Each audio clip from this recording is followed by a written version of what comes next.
Hey Outbounds, it's Elise. Welcome back. I'm here with my friend Jayden to do some interview questions on things they've been through. You want to introduce yourself? Hi, I'm Jayden. I'm 28, well 29 this month, but I was invited to this, and I guess let's do it. Heck yeah. Um, we talked about you mentioning past drug use in your ED. So what was your life before all that? Like friends, family, growing up, stuff like that? Before all that is kind of oh my God, like before all of that is a tough thing, because if I were to pinpoint when I started drug usage, it was probably before my anxiety really became bad, but I would probably point it at like 16 or 17. So before that, I would say like I had a sister growing up, and I have a brother as well, but I didn't really grow up with him. But before that, yeah, I had a sister growing up. My parents, like I was the scapegoat out of my three siblings, so I had a rough childhood, but when I started doing things like that, it was just kind of like, how can I gravitate towards anybody that has something that I want or that can benefit me? But before that, it was just like kind of abusive, neglectful. I'm sorry to hear all that. You do what you can. So I guess going into like what you've been through, what primary emotions or events like triggered your ED or drug use, or like what can you trace it back to? That's kind of a tough one. What can I trace it back to? I wouldn't say that there's any like event in particular that I can trace it back to. I can kind of see the like signs of the way that I actually was a psych major in college, so I kind of am very fascinated with the brain and the way people think and stuff like that. So I can't like really trace it back to any one thing. I would just say, like, as a teenager though, it was a lot of like just escapism, like just not being myself or being in like my own brain. And I was also the oldest child, so And they I always didn't really say have anybody to hang out with. they always say the oldest child is the one who like is the experiment. The parents don't know what they're doing. My own parents even will say that, yeah, about me. All right. I'm sorry that all happened. Is there a or no, we did that one. How did like going through what you did affect your life? Like your day to day, maybe like relationships or anything like that? Which part in particular? I guess you could go with the ED or the drug use, either one. Or if it was all together, like at the same time, if you want to put it together, you can. I probably, I don't know if you're gonna get into it, but I should probably go a little deeper about my drug use before I start. Like, my boyfriend hears me, so he knows this, like, but my drug use, even though I'm sober, it still, like, affects me every single day. Like, it's kind of like like, I was very badly addicted to, benzodiazepines. So things like Xanax, Valium, Ativan, things like that. I would say it still affects me to this day. I think my nervous system is pretty fried. like now when I always make the analogy of like when you're used to being hit with a sledgehammer, how do you feel? A feather. And that's how I relate my panic attacks. Like, what do I do when the solution is the sledgehammer, but now I have nothing to solve it aside from my own brain? So that's normally what I do. But how does it affect my relationships?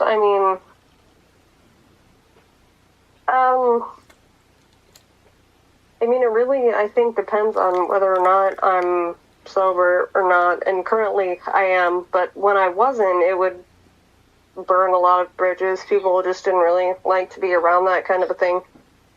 But, it still affects me daily, so. Yeah, like I can equate it to quitting nicotine. Like even though I don't smoke anymore, like I still want to smoke.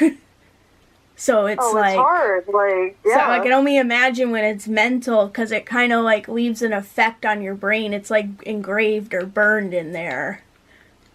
Oh, And absolutely. for Yeah. me, And like, especially like benzos, like I was using, it's very hard to like a medication that's made to make your brain feel calm, and you use that and abuse like I did for so many years. How do you yeah, be calm without it? It's tough. So I get it. Yeah.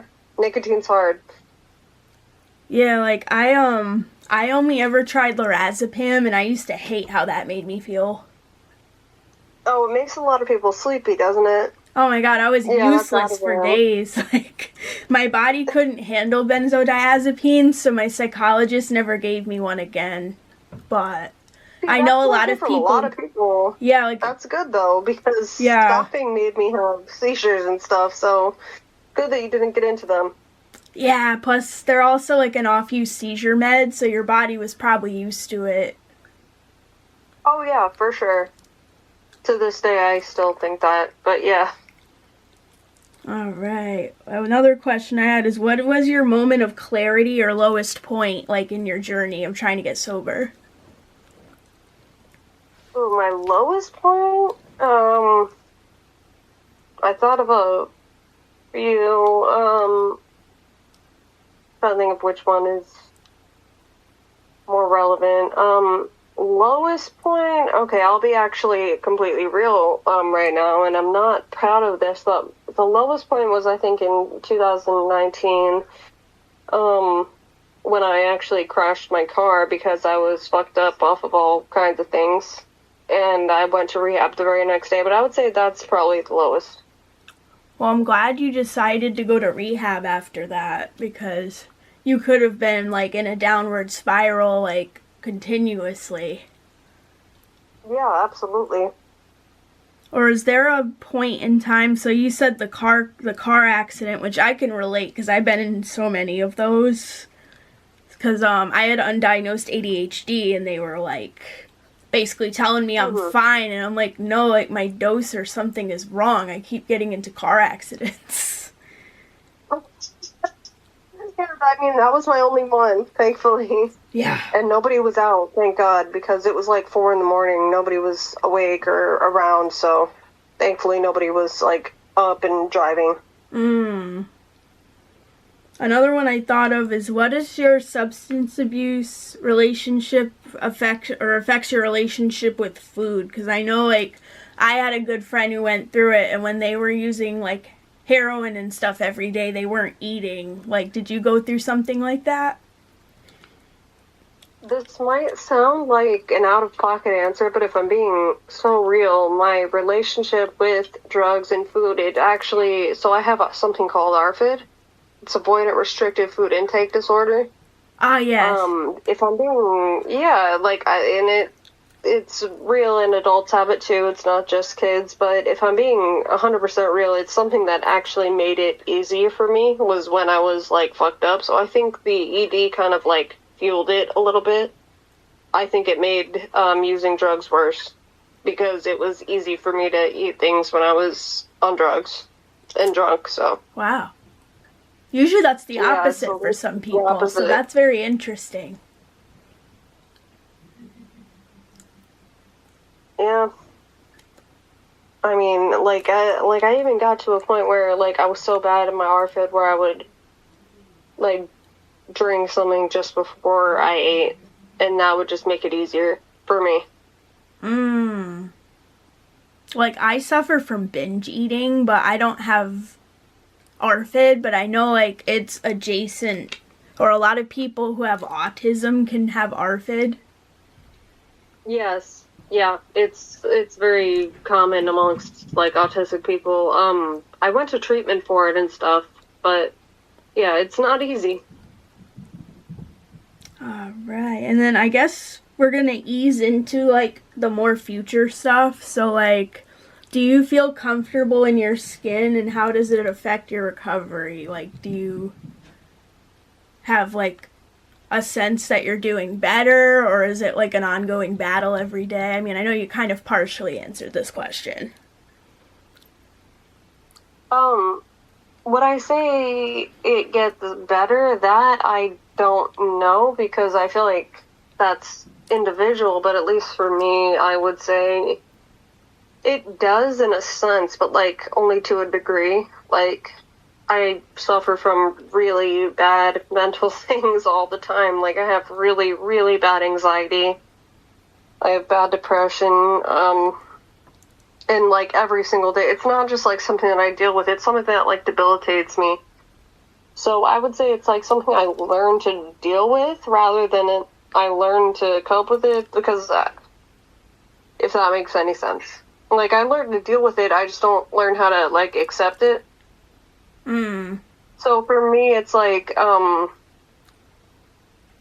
since the eating disorder treatment, it's been almost, well, I guess it's been about 4 years. So for that, yes, that's gotten easier, much easier. The treatment worked wonders. But as far as like the addiction and stuff, I would say, at least personally, it becomes easier to not engage in the habit, but it doesn't become easier to mask what I was trying to cover up in the first place. But everything else, like the depression, the anxiety, like it still comes and it hurts, but I do my best. So I'd say yes and no. That's a very, like, profound answer, though, because recovery is very, like, hard, and it's not just one thing, like, for everybody. It's not a blanket statement. Yeah, it's never linear, like, at all, so. Besides, I guess, the going to rehab, do you have any tips and tricks to help you, like, either during that process of recovering or to keep sober? Like, for me, like, I have a therapist and stuff like that. Like, do you have anything like that you also use, like, to keep on going? Well, I would say first, obviously, is the therapist. Like you said, I went to college for psych and stuff, so I think that's staple. I think everybody should go to therapy, even if you don't have something mentally wrong with you. I think it would benefit everybody. But aside from like that, I would say as far as the ED, I don't have a whole lot to say, because that was something that I did in a very, like, it was in an environment where it was only like dietitians and things like that. I mean, as far as ARFID, I don't know, but as far as the addiction part goes, I would say find like a group, attend meetings, but find other people that think exactly like you do, to have some like accountability and stuff. So you can talk to people and you can share your experiences and you can hear other people's, and it's not going to be like you're fucking crazy or something. It's just going to be like we all think the same. So I would say that's a big one. And also, as far as the sober part goes, I would say just for me, it's like a lot of, like, living in the moment. It's hard to think of, but it's a lot of, because for me, my drug use was a lot of not being in the moment, not being awake. So a lot of it now is just like appreciate what's around you, but definitely find somebody in a group. Yeah, I went to IOP because, like, when I found out my father passed away, I was spiraling really bad. Did you go to, do you have, like, a group in particular that you, like, benefited from? Well, it's, I'm sorry to hear about your dad, but it's also kind of something that, IOP was actually something that helped me as well. Like, I did, after rehab, I was sent to a IOP program, and I talked to those people, like, 3 times a week. So it's, like, kind of like I kind of knew them. And then afterwards, they had, like, once I finished, they had something called the alumni meeting. And I don't know if all places offer that, but it was something where, like, you were done, but you know the people that you're going to treatment with. So I found that very helpful, like a group afterwards that kind of knew what you were going through and what the issues were. Yeah, like I struggled to find a group after IOP, but I want Yeah, to it can join be like a tough. DBT group or something. Hey, there you go. I mean, it's still, it's still a group of people that know what's going on, and I know a lot of people hate group therapy, but I find it very helpful. I love to speak and talk in them. Cool. And then you kind of answered this a little bit, but how do you manage difficult emotions like anxiety without using your ED habits? Like, do you have any special tips, or do you confide in people? Like, what helps you, I guess? For me, the biggest thing is that I have very bad panic attacks. So I would say the ways that I cope with that, there are so many, but I'll just make a list. Like, I journal, like, I just write what's going on, and sometimes just, like, the act of pen to paper is calming itself. I do talk to people. I watch a lot of comfort shows. Like, I always have Full House playing. It's actually playing right now behind me. I love that Like, show that's just too. something I watched as a kid. It's so great. Right? I love Uncle But, yeah. Jesse. Oh my god, that was my first ever crush, actually, was Uncle Jesse. Yo, same. Like, the first time I ever felt attraction in my life. But yeah, no, I watch things like that. I journal, sometimes taking a walk. For me, it's also music. I love music a lot, so that's the thing. I game, so playing games. So for me, it's just like find something comfortable and somebody that understands you and won't judge. Hold on, one sec. What? I love you. Sorry, my boyfriend was doing something. But anyways, it's like finding a thing that's comforting, first of all. Second of all, it's like distracting yourself, whatever that may be. Fidget toys are great for that. Like sour candy can be good for panicking. The gaming is a distraction. I don't know, man. Be physical. Be. I don't know. Nostalgic. Listen to music. Just anything that can take my mind off of it. I do everything in the book. Perfect. Hold on one sec. There we go. I wanted to do multiple takes so I don't have this camera shut off on me. Oh, you're so good. Are you comfortable sharing like certain triggers and managing them? I mean, you mostly seem to suffer from anxiety and depression, but are there things that might bother someone you want to share? I mean, actually, it's funny you said that because it's kind of the opposite. The ARFID is probably the thing that gets triggered more. Yeah. I mean, sometimes, like, something that triggers it, I guess just, like, negativity in general triggers my anxiety, but as far as I'm concerned, I'm just anxious all the time, so as far as that, being in large crowds is not, a favorite of mine.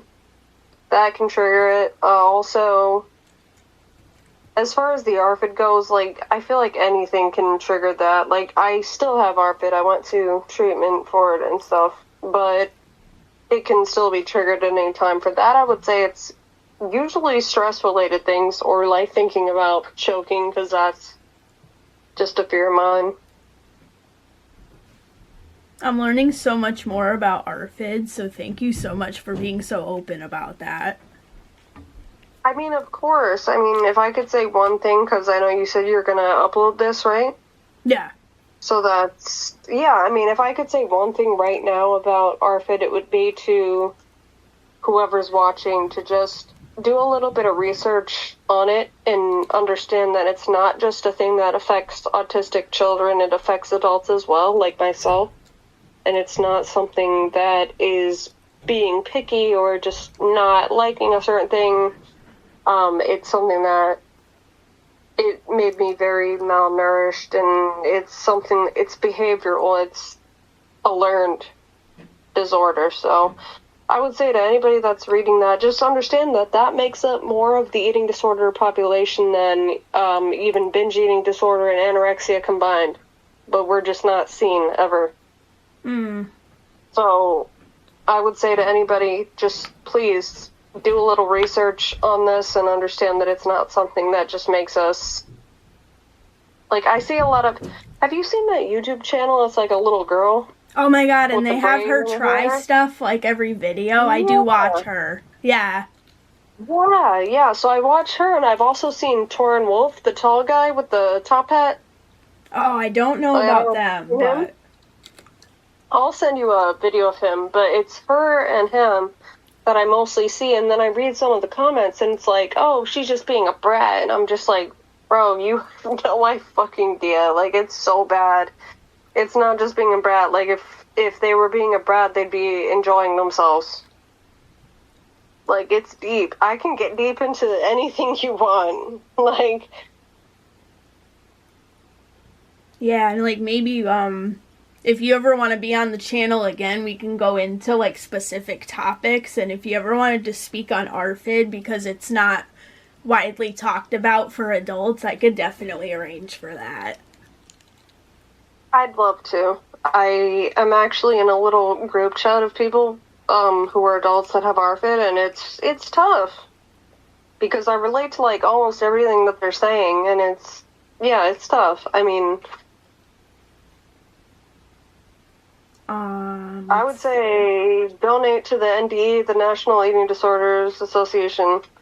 Do what you can. It's tough, and people do not have resources, especially as adults. I know, it's like once you turn 18, they kind of just expect you to figure it out on your own.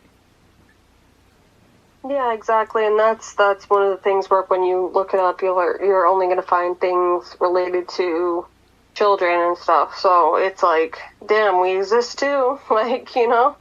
I can relate to that because my autism diagnosis was at an adult, and certain disorders I've seen psychologists more or less be like, oh, well, I don't diagnose it in adults because it's like too late or whatever, and I hate that notion. Like, yeah, I hate that too. I was actually diagnosed as autistic and with ADHD as a kid, so I've always known that I was neurodivergent, but my parents didn't really do anything about it. So yeah, I can relate to that. I get that. I cannot imagine. I got diagnosed at like 25 years old. I mean, hey, at least you got the diagnosis, right? Like, at least you can understand some of your symptoms and stuff. Yeah, and that was the thing. I would want to share it and talk to them about it, but because they were so dismissive, I'm like, they don't get it. I'm going to just share with people who actually get it. Yeah, I get a little bit of that, too. I talk to my mom all the time, even though we had kind of a rocky relationship in the past. I tell her most things, but that's one thing we don't really talk about. It's so like we don't talk about Bruno. Like... Exactly. Oh shoot, there it is. How do you, like, manage your daily life? Like, do you have a routine, or do you just go with the flow? Like, how do you, like, see from a day? Like, say you wake up tomorrow. I mean, for me, it's kind of go with the flow, but I wake up and then I take care of my cat. But then after that, like, I work for myself, so I kind of just find the time in the day to do that. But, aside from that, I mean, there's not really a routine or, like, a structure or anything. I should have one, but... Honestly, same. It's like, I crave structure, but it also intimidates me, so I can totally get that. Oh, for sure. Yeah, I agree. Do you have a plan or a goal that's, like, coming up that you want to attain, or do you kind of just look for small victories in the process? Like, do you like big goals? Some people, it intimidates them to have big goals. I'm one of them. I would say, like, there's not, like, one big, giant goal at the end. I would say it's a lot of, day-to-day, just remembering everything I've taught myself and everything like that. I would say it's more day to day for me. Like, I mean, yeah, the goal is to, like, be comfortable and happy, but, I mean, my boyfriend and I are already achieving that. So I feel like for me, it's a lot of day to day. Just, I mean, if I were to be a little deeper, I would like to go back and finish my psychology degree. But for the most part, I would say, yeah, it's each day. Perfect. And then this is kind of a question you've answered, but I guess reasons for making all your positive changes was like your car accident and you functioning, or did you want to add to that one? Like, reasons? Yeah, like... I mean, I can answer, I guess, as both myself now and myself during active addiction. I would say, like, right now, like, the reason is, like, I can't achieve anything that I want to if I'm like that, because myself, when I'm drugged up or drunk, like, I don't do anything, I just sleep. So, not a whole lot's going on, so there's that, and then there's also, like, I just don't maintain relationships very well when I'm using and drunk, so I would say it's a lot of remembering, like, who's close to you, who actually cares. And then also, like, I kind of had a revelation in rehab, because I actually only went there after I crashed my car to, like, kind of entertain my family a little bit, if that makes sense. Like, I kind of only did it so they would get out of my ear, but then once I was in there, I had the revelation of, you really don't need to do these things to actually live, and I couldn't believe that before. So it's a lot of, like, you just don't have to. Your life's better than this. You know what it's like before that, so why would you choose that? And I understand why people do, but it's like, for me, I don't want to choose that. Then there's, like, the legal things. There's just a lot of reasons. It's just a better life. I can totally relate to that. Like, I went to IOP to entertain my therapist, and then I realized how fucked up I was. And I'm like, oh, I guess I do need to be here. Yeah, exactly. And then, do you have any long-term or short-term health goals you want to share? Oh, I mean, long-term, I've kind of given up on the idea of letting go of my anxiety, because I just understand that I'm going to be plagued with it for life. Right. Short term, I have tachycardia, which is, if you don't know, high heart rate, and it's sometimes for no reason. Mine was drug-induced, so I had to get off of medication for that. But I still suffer from it. Take? Seroquel. I used to be on 800 milligrams. I took Seroquel too. That's a lot. I'm down to Holy shit. 175, and now the tachycardia is a lot more dealable. Yeah, Seroquel, that's a lot. I mean, I took only 50, and that put me to sleep, so... Oh no, I was on a lot. 175. Yeah, I used to be on 800 milligrams. Yeah. I don't know why the psychologist just kept boosting it up every time I'd come in with a new problem. But then when I switched doctors, she was taking me down bit by bit. I mean, that's still a lot. Like, I was prescribed 100, and then I only took half, so I would take, like, 50 to go to sleep, and that would but it gave me, like, really bad, like, restless legs. That's common. Night. I talk in my sleep, and I scare my fiance all the time. I don't think I do that, but I definitely moved a lot, so... I'm sorry, I forgot what the question even was. Yeah, the short-term or long-term health goals. But you mentioned the tachycardia. That's definitely a big one. Yeah, I think that's a little... I wish I could get deeper with you about certain things, but I don't know, but... No, you have your own boundaries and, like, what you want to put on the internet. Like, that's completely fine. Well, between you and I know this is published and whatever, but when I was going through certain things that I don't really want to mention, Right. That actually was the cause of my tachycardia for the first time. And when I get my vitals taken, people are like, did you just, like, jog or run? And I'm like, no. Like, I was just sitting there. So I would lie and say I had coffee, one. like, all the time. Oh, I just drank coffee. Sorry. And, like, I hadn't had coffee that day.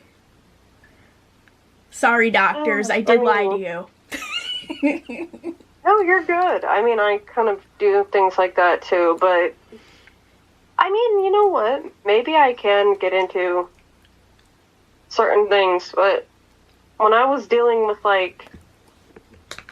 I'm trying to think of how to word it. When I was dealing with abuse, let's just leave it at that, that's when I developed tachycardia, so my heart will just fucking soar sometimes. Like, out of where, nowhere, like, you could be sitting down and yeah, it's like out of nowhere. At one something, and you're like, holy shit. Yeah, exactly, and I think a lot of it was stress derivative, but as I'm less stressed, I think it happens less. Yeah. So that would be a short term, yeah. Perfect. I gotta switch camera batteries. Give me one sec. Alright, guys, we're back on. Sorry my camera was dying. You want to talk about the night terror thing again, just so I have it? Yeah, sure. So when you were asking me that, my partner sent me a message because he can hear me, but he said, you have night terrors, but they don't affect or wake you up. I've seen you silently scream. I mean, would it be weird to ask if he could, like, talk to you for a second? Oh, no, he could jump on if he wants, yeah. Hey, babe. Yeah. I guess you're just gonna talk about my night terrors for a second. This is my boyfriend. This is David. Hola. Yeah, so... hello, nice to meet you. Oh, I thought you said hola. Oh, I did? Sorry. But continue. Okay, so now regarding the night terrors, it's I have on several occasions seen her just kind of like, it won't wake her up or disturb her sleep per se, but I'll see her like, she doesn't open her eyes, but she'll like kind of like stiffen her hands like she's in an argument, or like open her mouth like she's yelling at someone. Like you can tell that like there's a history or something going on that the dreams are like related to.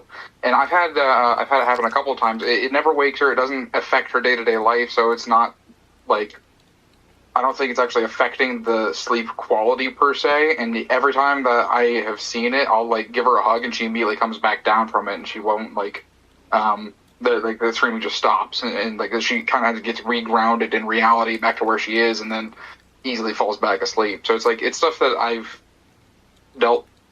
seen, and it's obviously it still affects her, but it's at the same time, it's a process that's become more and more rare with time. That is something I've also noticed, is it's been I want to say about a month since the last time I saw it. So it's becoming less and less frequent. That is just something that is healing the further away that, or for the further we move on. So that's interesting, because I have that too, but it's like every day. I freak out my fiance all the time. Honestly, like, my first thought was it might be the Seroquel. Those gave me some really out-of-pocket dreams. Same with Zoloft. I can't take SSRI medication. I have a genetic defect in one of my chromosomes, so, like, it makes SSRI medication make me fucking insane. And it's not a good move to be on it. But at least now they were able to pinpoint why, because every doctor would just give me a new version, and like it wasn't working. And then I got tested by GeneSight, and then they said, oh yeah, your 22nd chromosome has holes in it, and you have this type of polymorphism, so like you can't take SSRI medication. And I was like, crazy, I was like, what? I'm like, so I was right the whole time? That's crazy. Like, I'm sorry to hear that, though, because, I mean, Zoloft, I took it at the max dose, and it worked for me, so that's crazy to just, like, know that you just cannot take that kind of meds, because they work. I mean, Not for everybody, but they did for me. And I have some pretty persistent mental problems. Hey, everybody's different. We're not all cut from the same cloth. That's the way I look at it. I have medication allergies to anticonvulsants and lithium as well, so I'm very hard to medicate. Oh my god, so you can't take anything like gabapentin? I can take gabapentin or like an SNRI, but I can't take like Lamictal or Depakote. I can't take any of those. Topamax. Oh my god. That's crazy, because I take Lamictal for my bipolar disorder, because I have very low downs, and then for the ups, I take, I guess I take the same thing, but my ups are a little more like I'm more productive and stuff. Yeah, but for the downs, yeah, I just kind of rot a little bit.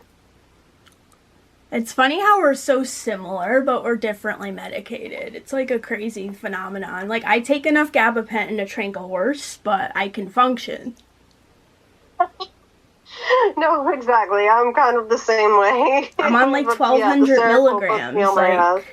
Like at that point, like, I'm on like 1,200 milligrams of gabapentin because my anxiety sucks. That is quite a lot. I think I take more than that, though, actually. I get told by doctors all the time that it's too much, but I just tell them, are you my psychologist? No, exactly. I would say leave them, like, psych meds do only that. Oh, no, they don't touch my stuff because it, like, freaks them out. Anyway, hey, at least we have both. Right? Who's been the most helpful in your recovery? Do you have, like people behind you, or is it like new relationships you found throughout? Like, who has helped your recovery the most, I guess?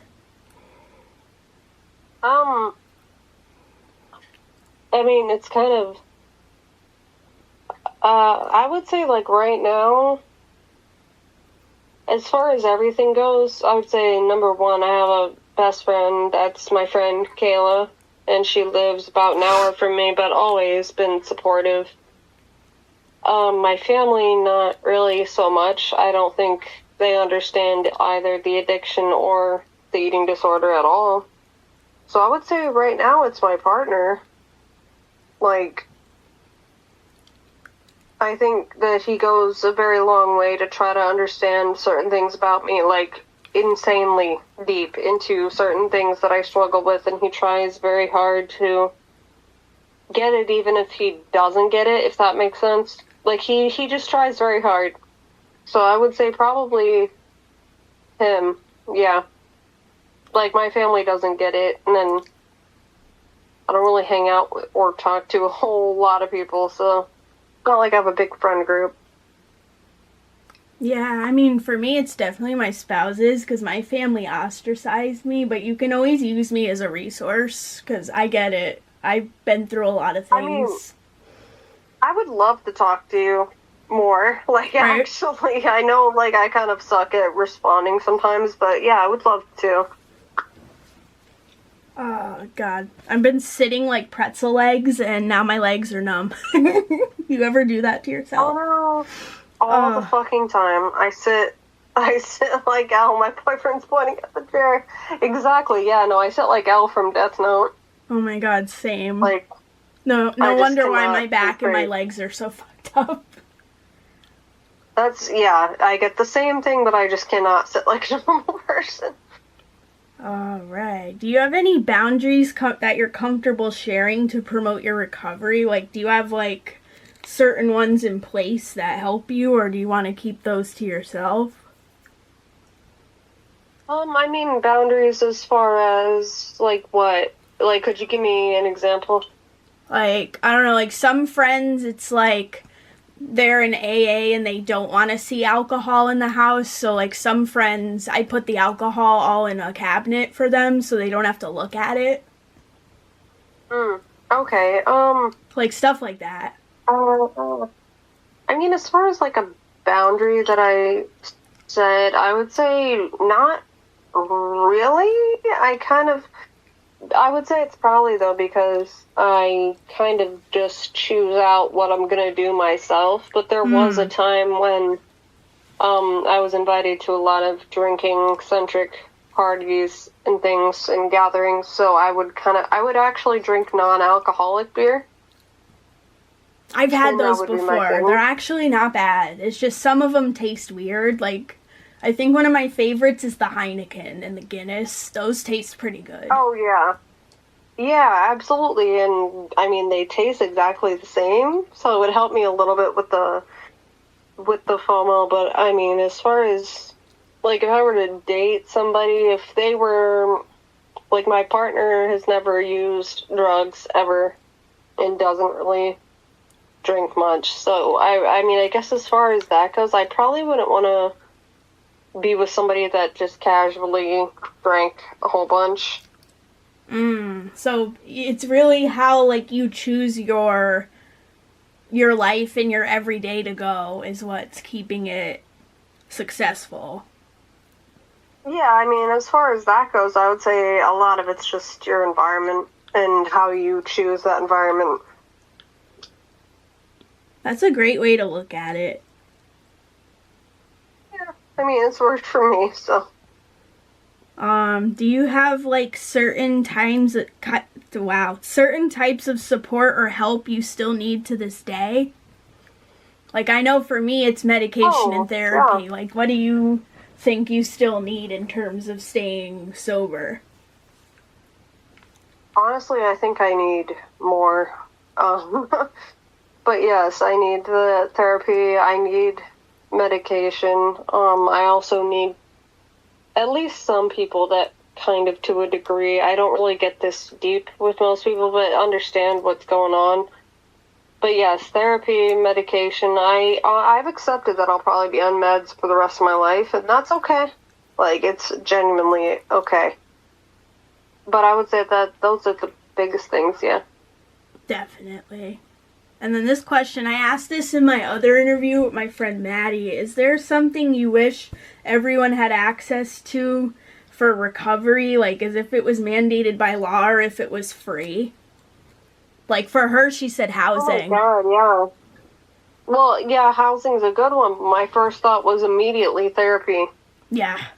It should Because honestly a lot be free. Of people, I agree. A lot of people, though, don't like therapy because, at least in my family, I know that it's seen as something that's only for, like, crazy people, and it's same. bad. So I would say mandatory therapy for sure. You can learn so much about yourself, and you can learn how to fix the things that aren't right. Free and, I mean, therapy the root of every addiction is some kind of trauma. Sorry, what? No, I was saying free therapy 2027. Like, that's what we need. Oh my God, I fucking agree. Like I was saying, though, like, a lot of people stigmatize it and think it's only people that need, like, serious mental help, but it's like, y'all could all benefit from just talking to a professional. And then what was that other thing you were going into before I interrupted you? I think you were saying something else. Oh, no, that's all I was trying to say. Oh, perfect. And then I'm going to do the 2 wrap-up questions because I feel like I've held you captive. What message do you have for people out there? Oh, it moved. What message do you have for people out there experiencing some of the same things you did? Oh, I mean, it's tough, but I would say the biggest one, I mean, I guess I can address each one individually, but, I mean, if it's something like an eating disorder, my first advice would be to please reach out to somebody that, and here's the hard part with ARFID, as an adult, it's not always easily diagnosed. You'll go through a lot that won't get you, but if you know something is wrong, like, keep that and advocate for that and get at least some kind of adult to sign off on that, because you're just going to be written off a lot of the other times. But that, if you can, like, even if you're not diagnosed, if you have ARFID or something, please get a dietitian like I did so they can understand how much you're eating, how much you're not eating, whatever kind of thing. I did that. I did very intense therapy multiple times per week for that. So just find somebody that understands, and don't let somebody saying, I don't know, to be your answer, because if you know something's wrong, you know. So just keep seeking that out. But don't let it be something that's hidden. It's nothing shameful as an adult that had ARFID. It's something that sometimes you just want to hide and be embarrassed of, but it's nothing to be embarrassed of. It's just something that needs to be addressed. So for that, I would say that. And as far as the addiction goes, honestly, it's tough. But I mean, once you get yourself through rehab and whatnot, and you kind of learn to like stand on your own 2 feet, find some groups. That's a huge one. Find a group that understands, because just sitting in a corner doing nothing, like, that's not going to help you. Have somebody, I would say, like, if you're thinking about doing the drug or drinking the thing, think about if you had somebody that knows everything about you, like an AA or NA sponsor. They know everything about you, and if they were to find it out, they'd be disappointed. That's a little bit of accountability. And you're not crazy, you're just like other people. So I would say that, yeah. That's awesome. And then do you want to add or say anything else before we go? About what exactly? I mean, I talk a lot, so possibly. Like, I always, like, one of my friends said, like, you know, you can do this or those types of things, like, just stuff like that. But you've already made that statement. It's just like anything like that. Just like a statement like that. Honestly, my biggest one would probably be rely on others. Like, know that not everybody is dangerous, not everybody is going to hurt you. Rely on the support that you have. That's a great one. Jayden, thank you so much for... Yeah, and I can't wait to make another video with you, but this has been Jayden. I hope you have a wonderful day, and you guys stay connected. You're loved and supported. Recovery is possible. Absolutely.